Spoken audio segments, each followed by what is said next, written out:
The chair beside my mother was empty. It had been empty for 3 hours, through the ceremony, through the photographs, through the lunch afterward at the restaurant my mother had booked 6 weeks in advance because she wanted everything to be right for a day that mattered. My father had said he would come. He had said it twice, once when I sent the invitation and once the week before when I called to confirm. "I'll be there, sweetheart." The particular warmth of a man who means what he says in the moment he says it and has a remarkable ability to forget it afterward. He had not come. He had texted at 11:15, 45 minutes before the ceremony began. "So sorry. Something came up with the kids. I'll make it up to you." The kids. Not my brother Marcus and me. We were his kids too, technically, biologically, in every legal and factual sense. But that was not what he meant when he said the kids. He meant Stephanie's children. His stepchildren. The 3 children who had arrived in his life 8 years ago when he married their mother and who had, in the 8 years since, become the children he showed up for. I had kept his text on my phone. I don't know why. Evidence perhaps.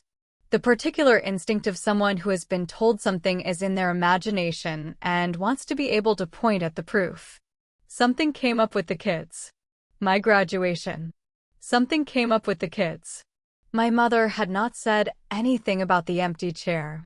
That was her particular strength, the specific dignity of a woman who had raised 2 children after a divorce and had decided, early and firmly, that her feelings about their father were hers to manage and not theirs to carry.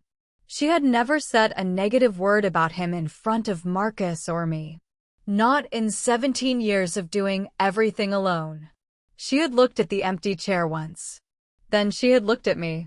And she had smiled the smile she reserved for when things were hard, and she had decided that hard was not going to win today. "Tell me about the thesis," she said. "Tell me what you argued." So I told her about my architecture thesis, the one I had spent 2 years on, the one my supervisor had called exceptional, the one that had been the reason for the ceremony and the restaurant and the 6 weeks of advance booking and the empty chair. She listened with her whole attention, the way she always had.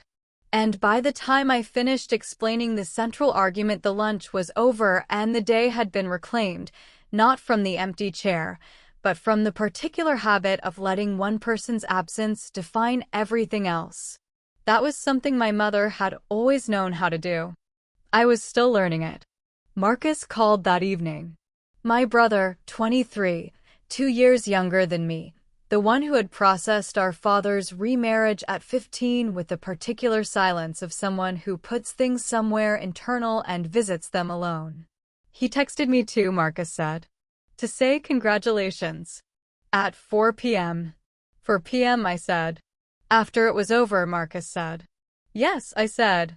Something came up with the kids, Marcus said. The quotation marks audible in his voice. Yes, I said.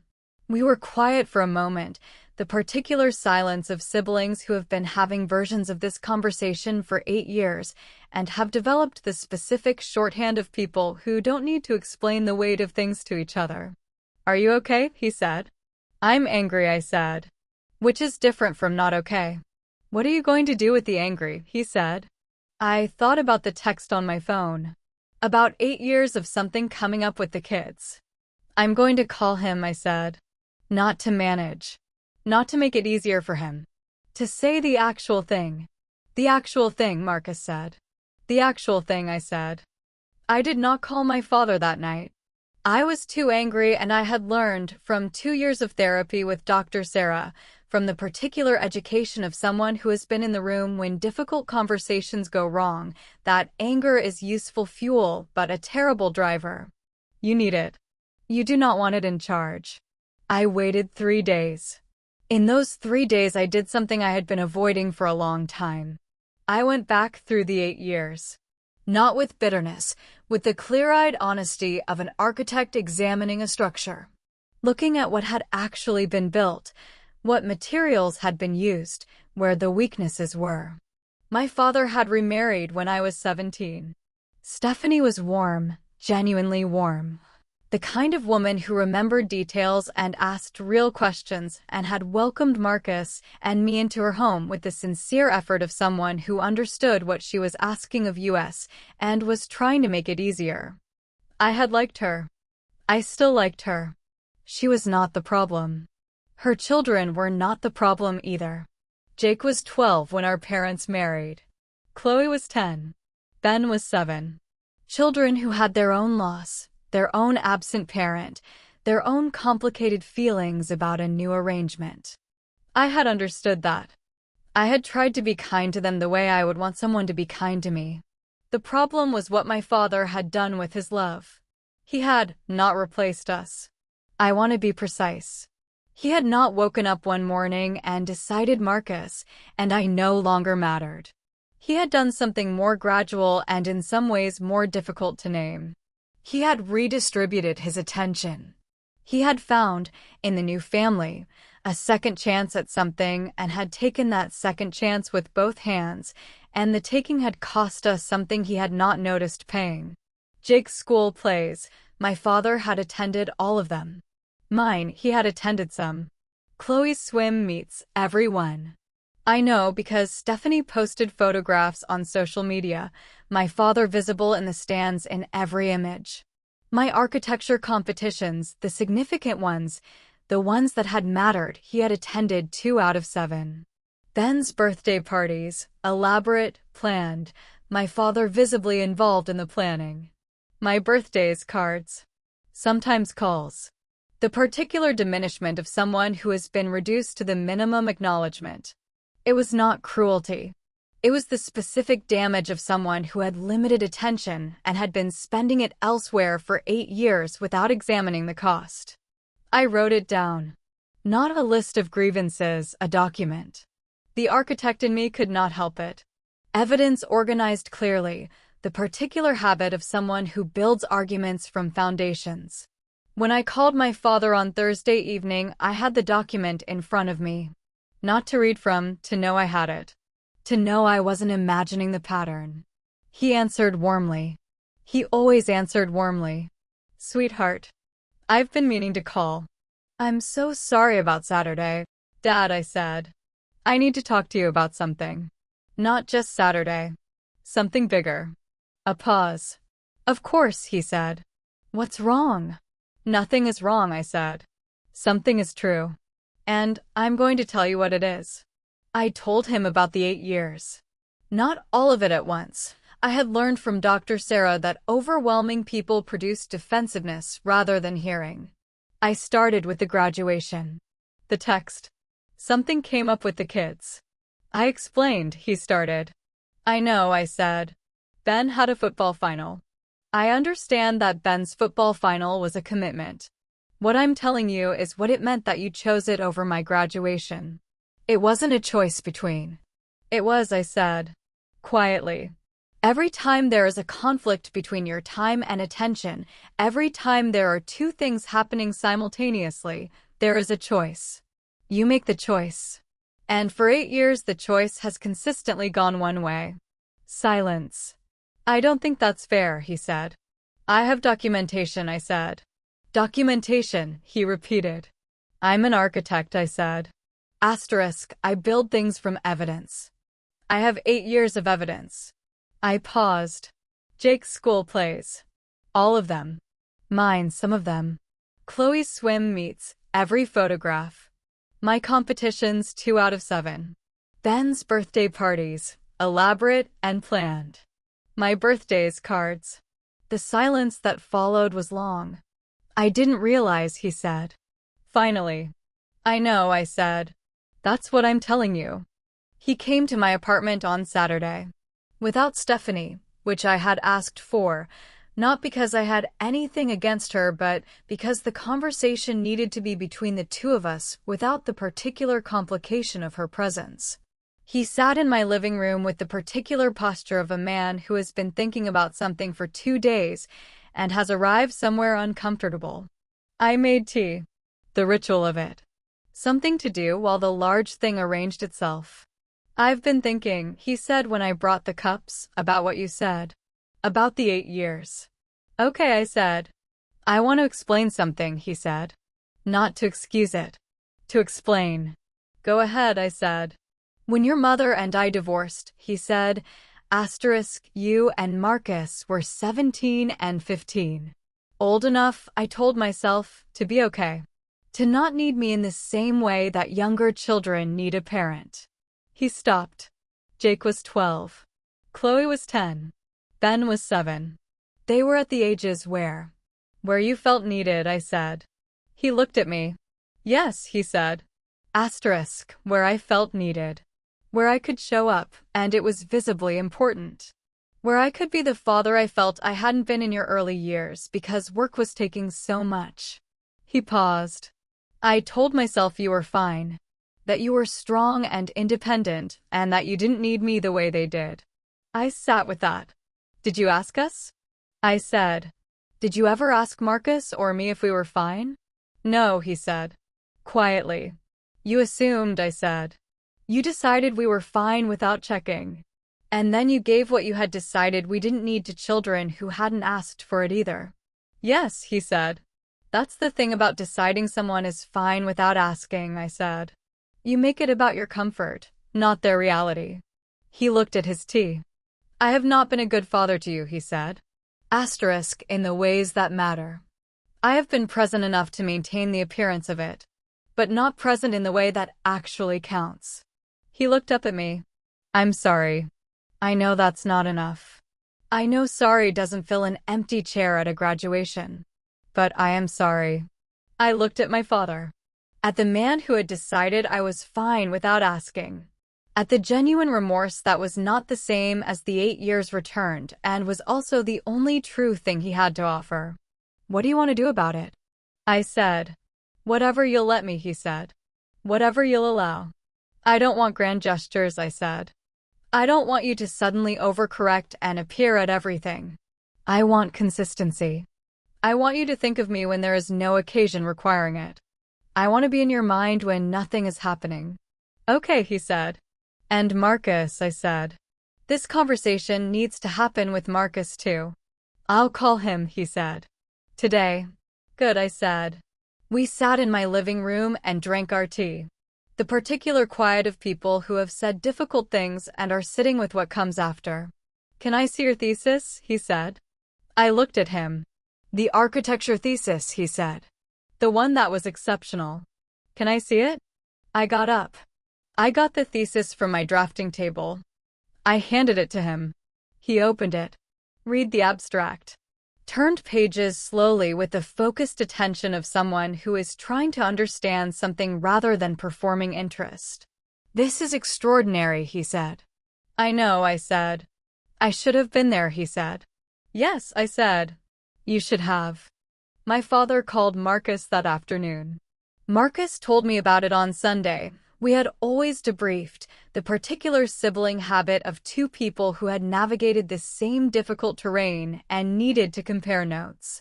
He cried, Marcus said. When? I said. When I told him about the football matches, Marcus said. My brother played football, had played through school and university, the particular passion of someone for whom sport was not exercise but identity. My father had attended a handful of matches. The important ones, he had always said. The ones that mattered. Which ones did he come to? I said. 3, Marcus said. In 5 years. He came to 3. And Jake's. I said. I counted, Marcus said. From the photographs Stephanie posted. 47. 47 versus 3. The specific arithmetic of a love that had been redistributed without acknowledgement. What did he say? I said. That he thought I didn't care about football, Marcus said. That I seemed like I didn't need the support. Did you tell him? I said. I told him, Marcus said, that I had stopped inviting him because he kept not coming. And that stopping inviting him felt like giving up, and not inviting him felt like protecting myself, and I had chosen protecting myself because it hurt less than hoping. I sat with that. With the image of 15-year-old Marcus deciding to stop hoping. What did he say? I said. He said he hadn't known, Marcus said. That I had stopped inviting him. He thought I was just busy. He didn't ask, I said. He didn't ask, Marcus said. He assumed I was fine. The particular echo of what our father had said in my living room. Is he coming to your next match? I said. He asked, Marcus said. He asked if he could come. What did you say? I said yes, Marcus said. Because I still want him there. I've always wanted him there. I just stopped asking because it hurt too much to be disappointed. I thought about the empty chair at my graduation. About the text at 11:15. About the particular damage of a love that had been redirected and the particular resilience of children who had kept wanting it anyway, even after they had learned to stop asking. Me too, I said. I've always wanted him there. I know, Marcus said. That's why it hurts. My father came to Marcus's next football match. I went too, stood beside my father in the stands on a cold November afternoon and watched my brother play with the particular fierce joy of someone doing the thing they love in front of people who have shown up. Marcus scored in the second half. He looked up into the stands afterward. Found us. Something crossed his face, not surprise exactly. Something more layered than surprise. The expression of someone receiving something they had wanted for a long time and had stopped expecting and had now been given anyway. My father raised his hand. Marcus raised his. And something that had been broken for 8 years, not fixed, not erased, but mended in the way things get mended when people decide to try, was visibly present on a football pitch on a November afternoon. Stephanie came to me in December. Not with my father, she came alone, which told me she had thought about it carefully. She appeared at my apartment on a Saturday morning with the particular care of a woman who knows she is entering complicated territory and has decided to enter it anyway. I want to talk to you, she said. If that's okay. Come in, I said. She sat at my kitchen table. I didn't know, she said. Asterisk about the pattern. About what David was doing or not doing with you and Marcus. She looked at her hands. I knew he was there for my children. I didn't think carefully enough about what that meant for his. You couldn't have known everything, I said. I could have asked, she said. I could have paid attention. I could have, she stopped. I was so grateful for how present he was with Jake and Chloe and Ben that I didn't examine why he was able to be present for them in ways he wasn't for you. Because we were older, I said. He told himself we didn't need it. I should have questioned that, she said. A 17-year-old and a 15-year-old whose parents have just divorced still need their father. I knew that. I didn't say it. Why are you here? I said. Not unkindly. What do you want from this conversation? She looked at me directly. I want you to know that I see it, she said. What happened? What my children's presence in his life cost you. I'm not asking for forgiveness. I'm not asking for anything. She paused. I wanted you to know that someone else sees it. I sat with that. With the image of a woman who had not caused the damage and had come to acknowledge it anyway. Thank you, I said. I'd like to know you, she said. If you're willing. Not as a stepmother. Just as a person who is in your life and would like to be in it properly. I thought about it honestly. I'd like that, I said. Slowly, she agreed. The chair was not empty at Christmas. My father came to my mother's house, which required a particular kind of courage from everyone involved, the specific courage of adults who have decided that their children matter more than their discomfort. My mother had agreed because she was my mother and she had always put us first. My father came because he was trying to be the father he had not been for 8 years. Marcus was there. Stephanie was not. That was a bridge for another time, another Christmas, when the mending had more time behind it. We ate dinner. We talked. My father asked about my next project. I was working on a community center, sustainable design, the kind of work that combined technical precision with genuine social purpose. He asked real questions. Listened to real answers. At the end of the evening, he hugged me at the door. I'm going to be there, he said. When the community center is finished. When there's a ceremony. I'm going to be there. I know, I said. You don't have to believe it yet, he said. I'm going to show you. Yes, I said. You are. I want to say something to you. If your father remarried and the remarriage came with a redistribution, if you watched him show up for stepchildren in ways he had stopped showing up for you, if you have the arithmetic of 47 versus 3 living somewhere in your memory, you are allowed to say something. Not with the fury of everything accumulated, with the clear evidence of someone who has documented what happened and is presenting it plainly. He didn't know. Fathers who do this almost never know. They tell themselves the older children are fine. They assume independence means not needing. They confuse the absence of requests for the absence of need. They are wrong. You are allowed to tell them they are wrong. And some of them, when shown the graduation chair and the football matches and the arithmetic of 47 versus 3, will go quiet. And then they will come to a cold November football pitch and raise their hand. And it will not be 8 years returned. But it will be something. And something, tended carefully and consistently, can become a great deal more. The chair is yours. It has always been yours. Make sure he knows that. If this story moved you, please like, subscribe, and hit the notification bell. Did your father ever choose a new family over you? Share your story in the comments. I read every single one. Tell me where you are watching from. I love knowing how far these stories reach. Until next time, the chair is yours. Make sure he knows.